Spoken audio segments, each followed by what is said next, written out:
Assalamualaikum warahmatullahi wabarakatuh. Kami dari kelompok 3 akan mempresentasikan mengenai solid state drive dan optical memory. Dengan anggota yang pertama, saya sendiri Naufal Rizky Saputra dengan NIM 24060122120011. Yang kedua, Hani Verova dengan NIM 24060122120015.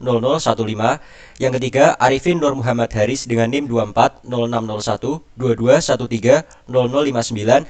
Yang keempat, Muhammad Ahsan Yudhistira dengan NIM 24060122130083. Yang kelima, Raka Maulana Yusuf dengan NIM 24060122140119. Dan yang keenam, Muhammad Mirza Faiz Rabani dengan NIM 24060122140127. Untuk materi yang pertama, definisi dari SSD. State sendiri mengacu pada sirkuit elektronik yang dibangun dengan semikonduktor.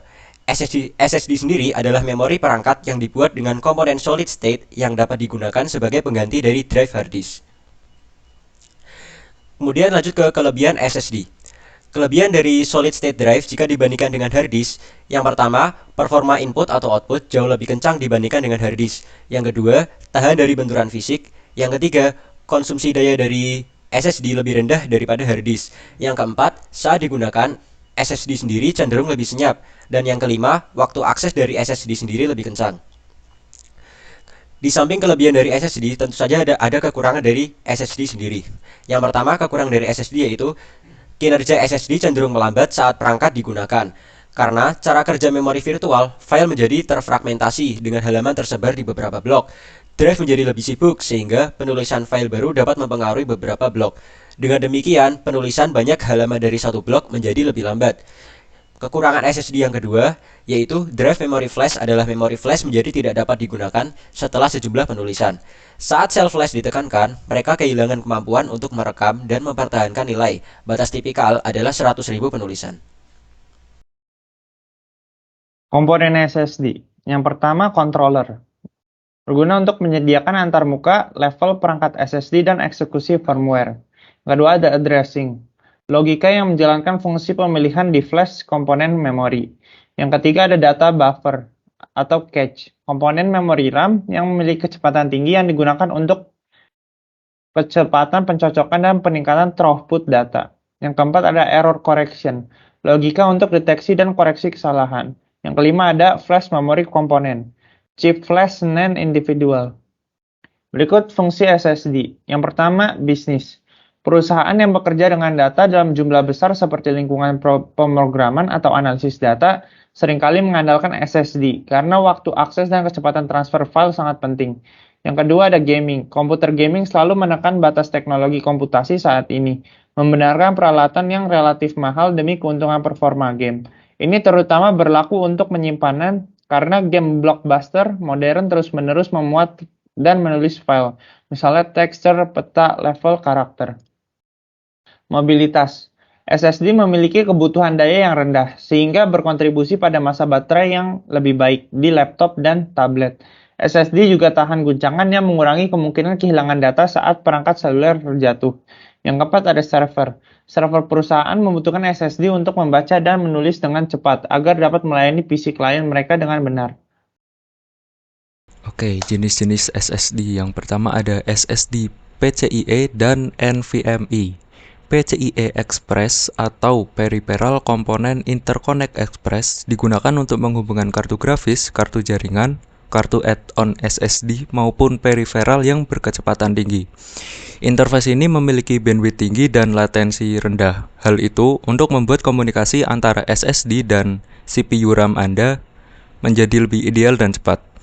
Kemudian koneksi PCIe juga didasarkan pada standar NVMe atau Non-Volatile Memory Express, di mana output input yang ditawarkan lebih tinggi hingga 16 gigabit per detik dan lebih cepat daripada SATA. Sedangkan NVMe menggunakan beberapa saluran paralel yang dapat berjalan hingga 4000 megabit per detik. Kemudian ada mSATA 3, SATA 3, dan tradisional SSD. Serial Advanced Technology Attachment atau biasa disingkat SATA adalah antarmuka yang dirancang khusus untuk media penyimpanan. dengan kecepatan mencapai 6 gigabit per detik atau sekitar 600 megabit per detik. SATA merupakan antarmuka yang sudah lama dipakai dan saat ini sedang bertahap ke dasar NVMe agar lebih cepat. Nah, mSATA sendiri memiliki bentuk yang lebih kecil daripada SSD standar. Ini dirancang untuk digunakan dengan perangkat portable seperti laptop, tablet, dan juga notebook.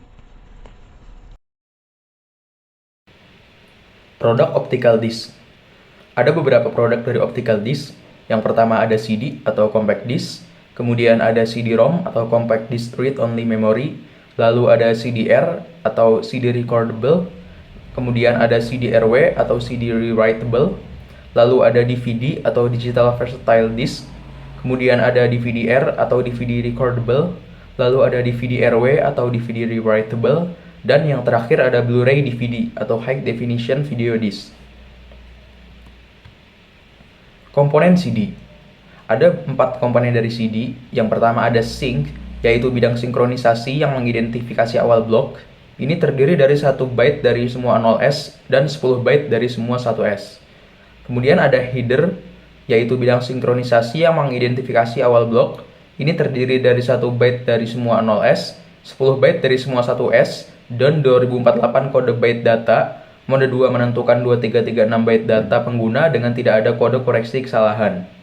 Lalu ada data, yaitu user data, dan yang terakhir ada auxiliary, yang dalam mode 2 menjadi data pengguna tambahan, dan dalam mode 1 ini adalah kode koreksi kesalahan 288 byte. Cara kerja CD. Informasi diambil dari CD atau CD-ROM dengan laser berdaya rendah bertempat di pemutar disk optik atau unit drive. Kemudian laser bersinar melalui yang jelas polikarbonat, sementara motor memutar cakram melewatinya. Intensitas dari cahaya yang dipantulkan dari perubahan laser saat bertemu lubang. Kemudian secara khusus jika laser balok jatuh di lubang yang memiliki permukaan agak kasar, hamuran cahaya dan rendah, intensitas dipantulkan kembali ke sumber. Area di antara lubang disebut tanah. Tanah adalah permukaan halus yang memantulkan kembali pada intensitas yang lebih tinggi. Perubahan antara lubang dan tanah dideteksi oleh sensor foto dan diubah menjadi sinyal digital. Sensor menguji permukaan secara berkala. Dan yang terakhir, awal atau akhir lubang memiliki sebuah satu. Ketika tidak ada perubahan elevasi yang terjadi di antara interval, 0 dicatat. Kemudian yang selanjutnya, CD-ROM. CD-ROM digunakan untuk distribusi data dalam jumlah besar ke sejumlah besar pengguna. Kelebihan dari CD-ROM 1, disk optik bersama dengan informasi yang disimpan di dalamnya dapat digandakan secara massal dengan biaya murah. Tidak seperti disk magnetik. Kelebihan yang kedua, disk optik dapat dilepas. Kekurangan dari CD-ROM yaitu 1, ini hanya baca dan tidak dapat diperbarui. Kekurangan yang kedua, ini memiliki waktu akses lebih lama daripada disk drive magnetik sebagai setengah detik. Selanjutnya, CDR. CDR adalah salah satu media penyimpan eksternal pada komputer yang dapat ditulis ulang. Pada CDR, sebuah cakram disiapkan sedemikian rupa sehingga dapat ditulis ulang, tetapi hanya sekali dengan sinar laser intensitas rendah. Dengan demikian, controller cakram yang sedikit lebih mahal daripada CD-ROM, pengguna dapat menulis sekali serta membaca cakram. Pada CD atau CD-ROM, informasi direkam dengan adanya lekukan pada permukaan media yang mengubah reflektivitas. Untuk CDR, media termasuk lapisan pewarna. Pewarna digunakan untuk mengubah reflektivitas dan diaktifkan oleh laser intensitas tinggi. Cakram yang dihasilkan dapat dibaca pada pemutar CDR atau CD-ROM. Selanjutnya, CD-RW. CD-RW dapat ditulis kembali dan ditimpa berulang kali, seperti pada disk magnetik. CD-RW memiliki keunggulan yang jelas dibandingkan CD-ROM dan CDR ditulis ulang dan dengan demikian digunakan sebagai penyimpanan sekunder yang benar. Keuntungan utama dari CD-RW adalah toleransi teknik untuk disk optik jauh lebih ringan daripada disk magnetik berkapasitas tinggi. Dengan demikian, mereka menunjukkan keandalan yang lebih tinggi dan umur yang lebih panjang. Kemudian yang selanjutnya ada DVD atau Digital Versatile Disc. DVD merupakan teknologi untuk menggantikan pita video analog VHS. Kelebihan DVD dibanding pita video analog, yang pertama, kualitas gambar DVD jauh lebih baik. Yang kedua, DVD dapat diakses secara acak. Kemudian yang ketiga, kapasitas penyimpanan DVD lebih besar. Kapasitas DVD lebih besar disebabkan oleh yang pertama, bit dikemas lebih rapat pada DVD. Jarak antara lingkaran spiral pada CD adalah 1,6 mm dan jarak minimum antara celah pada spiral adalah 0,834 mm. Kemudian yang kedua, DVD 2 layar memiliki lapisan semi-reflektif di atas lapisan reflektif, dan dengan menyesuaikan fokus, laser pada pemutar DVD dapat membaca setiap lapisan secara terpisah. Kemudian yang terakhir ada High Definition Optical Disc. High Definition Optical Disc dirancang untuk menyimpan video definisi tinggi dan menyediakan kapasitas penyimpanan yang jauh lebih besar dibandingkan dengan DVD. Yang pertama, ada HD DVD. HD DVD dapat menyimpan 15 GB pada satu lapisan pada satu sisi. Kemudian yang kedua ada Blu-ray. Blu-ray memposisikan lapisan data pada disk lebih dekat ke laser. Ini memungkinkan fokus yang lebih ketat dan lebih sedikit distorsi. Dengan begitu, lubang dan track menjadi lebih kecil. Blu-ray dapat menyimpan 25 GB dalam satu file lapisan. Sekian presentasi dari kelompok kami. Kurang lebihnya mohon maaf apabila ada kesalahan kata dalam pemaparan materi. Wassalamualaikum warahmatullahi wabarakatuh.